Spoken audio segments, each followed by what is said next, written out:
Well, welcome back, everybody. I'm Anil Mall. I represent the Canadian Securities Exchange, and you are watching another CSE listed issuer update. I'm talking to Mr. David Kivitz. He is the CEO of XS Financial Inc. XS Financial has been listed on the CSE for quite some time now. And David, thank you so much for joining me today. I hope you're well. Yeah, Anil, thanks for having me. It was great to see you and the team at the Roth Capital Conference last month. Such an exciting time at the conference, getting back together with everybody. But I want to jump into this conversation with a little bit of an update. There might be some viewers, David, who are not familiar with XS Financial. So for those viewers, why don't you jump in and give them a brief introduction to the company and what you guys do? Sure. So, Anil, appreciate that. XS Financial provides CapEx and equipment financing at scale to the legal U.S. cannabis market. And currently we work with several of the largest customers and companies in the entire industry and are expanding incredibly quickly, both within funding those existing customers as well as adding to our current customer base. Well said. Now, obviously, the company and your team has had some real nice growth over the last little while. You posted a record year with over, I think it was 108 million in total CapEx financings. Why don't you talk to our viewers a little bit about that and how that feat was accomplished? Yeah, so, we delving into our product a little bit, we provide CapEx and equipment finance lines of credit to our customer base. And so every time we close a customer, we underwrite them for a specific amount, and then they draw down on that amount over time. So the best way to understand where we're going is to look at the commitments that we've made to our existing customer base, because that's capital that we will be deploying to them in the foreseeable future. And so not only did we have a record year from really every standpoint, we had a record year for revenue, we had a record year capital raised, we had a record year for capital deployment in the form of new leasing activity, and we also had a record year in terms of capital that we've committed to fund that we have been funding since putting out that announcement. And then since then have added several new customers who we've also made commitments to and who we've also funded. So, we expect that 2022 is going to be another record year for us. We have a significant amount of capital, as mentioned, that we raised at the end of 2021, upwards of around 50 million of availability for us. So, we have that to deploy. We don't need to raise any capital. And so that in and of itself will continue to grow the portfolio. And two, our leases amortize over a 4-year window. And so right now, even before deploying that 50 million, we bring in 1.4 million a month in customer payments from all of our various leases. And that number is going to jump, up to 3 million or a little bit higher even by the time we do fully deploy some of this capital. So not only do we have, capital available to us to actually fund all of these leases, but we also receive customer payments so quickly that we get additional, the compounding benefit of some of that capital that we're deploying. So this is going to be a huge growth year for us. And we're looking forward to diversifying our customer base, as well as continuing to fund some of the largest cannabis companies in the country. David, you mentioned briefly about diversifying your customer base. Now, what are the different sort of trends that you're seeing, or the different type of customers that have come to market than previous years? Obviously, traditional financing is a little bit of a challenge still for US-based cannabis companies. So what are some of the things that you're seeing?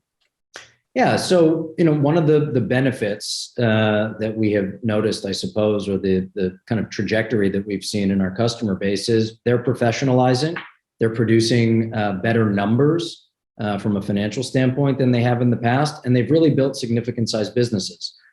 Several of our customers generate revenue in excess of $500 million a year, and they're on their way to $1 billion. They're operating in, what are good markets to operate in the United States. And given that they, some of our larger customers may have operations in 10 markets or 15 different states across the United States. So not only are we diversifying our customer base, but actually by funding some of these larger companies, you're getting nationwide diversification, and we're actually providing our CapEx lines for them to deploy equipment in multiple of those markets. which I think is why we're active in almost 20 different states right now with our financing. So, what we're noticing is professionalization, standardization, and we're also seeing, which kind of dovetails right into our business, automated equipment and automation being kind of introduced into their SOPs. So that way they're building a lot more around, like I said, standardization of product, which is really coming through removing some of the human element and looking for efficiencies where you don't have, as much cost infrastructure in human personnel. And so, we're seeing that. We're seeing a lot of new markets come online. And obviously, because our customers cannot take their products across state lines, for those that are not aware, because cannabis is still federally illegal in the United States, they have to set up infrastructure in every market that they're operating in. And obviously that means more equipment, more CapEx. And so, what we try and do for our customers is grow with them, right? We know they're going to expand. We know they're moving into new markets. And our job is to make sure that we provide more financing for them as they grow and continue to tweak the terms. If the company's improving and their credit profile is improving, then they deserve better rates and structure and terms on their financing, and that's what we try and provide them. So if you look at the largest customers that we work with, who are several of the top 10 largest companies in the industry, we have upsized them and the commitments that we have made to them for them to draw down on several times, right? So we started at 5 million with one, we're now at 40 million. 5 million with another, we're at 35 million. So our goal is to be their long-term funding partner for this portion of their capital structure. Well said, David. Now, as you and your team, work with different companies in the cannabis space in various states, what are some of the challenges that you might come across? So, it's a lot of times it's timing, changes in, equipment, changes in spec out. I think people who don't necessarily understand the space well, should understand that there's a lot that goes into growing, processing, manufacturing, retailing, and obviously the regulatory confines that are associated with what our customers are dealing with. Obviously, that's different than what we're dealing with. And so, I think for us, we run what is, a fairly simple business. We're running a finance company, and that's one of the benefits of, investing in us or kind of working through that, through our business is it's a simplified way of playing our industry in a diversified manner. And we think that that's really intelligent. We've never had a credit default issue. We've never had a missed payment from any of our customers. We're very proud of that. We know how to underwrite in this industry. So we think we are professional screeners, underwriters, and ultimately deal sourcing originators for this entire US market, right?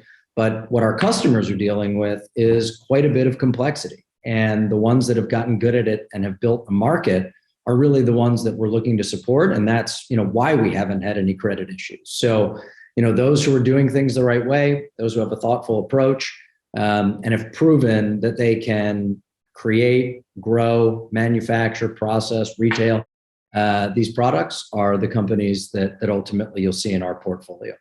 Well said, David. Now, are there any key team members that you'd like to comment on? Any new additions to the team that our viewers should know about? Yeah, so I'm very fortunate in the sense that we have a terrific team. Without highlighting anybody by name specifically, because I think none of this kind of the growth that we've achieved and none of where we're going is going to happen without all of them. And so, it's really them who are making this happen and putting us in a position to be fortunate, right? Because we've done a lot of hard work behind the scenes to get to where we are today.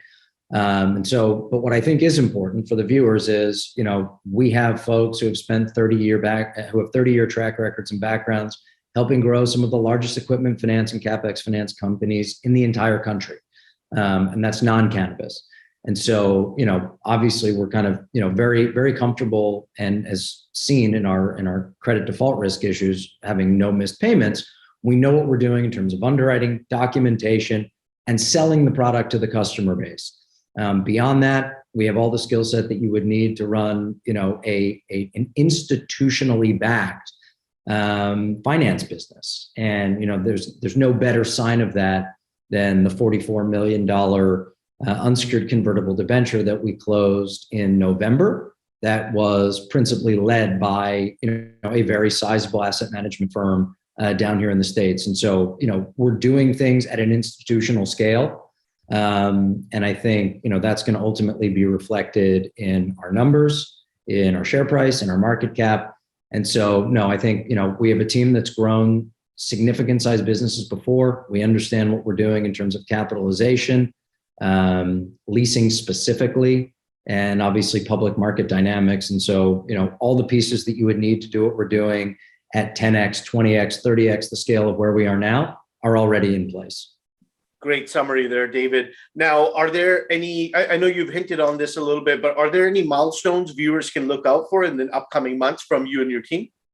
Yeah, we touched on some of them at a high level earlier. I think we're going to be endeavoring to work on a very sizable credit line that will ultimately bring our cost of capital down. So that, 50 million or so that we have available to deploy, we want to see the cost of capital on that come down. So we'll deploy it and then we'll back lever our existing cash flows to ultimately generate some additional net interest margin, which will, hit net income for us and for our investors. So we're obviously excited to see that happen. No, I think, we're expecting to close a record number of leases this year, which will translate to a record amount of revenue. Our cost structure really is kind of already in place and isn't moving very much. And so you get a lot of operating leverage in a business like ours. And I think investors, as we deploy this 50 million, which is going to happen quite quickly based on the 108 million of commitments that we said at year end that were already in place, and B, we've already added I think 5 new customers this year. And so we've made additional commitments beyond that. So that capital is going to all get funded. It's going to drive record revenue. We think that's ultimately going to drive for us, a meaningful EBITDA, meaningful net income. And we're very excited about where the company is headed this year. David, where can our viewers go to, obviously sign up for your press releases, read more about the team and the companies you're bringing on board in financing? Yeah, so easiest place is our website, www.xsfinancial.com. And then going to the investor tab, we have our company deck, all our latest press releases, links to all of our kind of CSE listed information where they can see more about the stock and other details on the company, and encourage everybody to do so. And on the website, there is a link where anybody can input their email for additional information from the company. Thank you, David. To our viewers, you've been listening to Mr. David Kivitz. He is the CEO of XS Financial, trades on the CSE. And David, I wish you and your team nothing but success as you move forward into 2022 and beyond. And we look forward to hosting you again in the next little while to give our audience members another update on you and your team's success. Yeah, Neil, thanks so much for having us. And CSE has been great. And we look forward to being back on and providing another, hopefully, record update.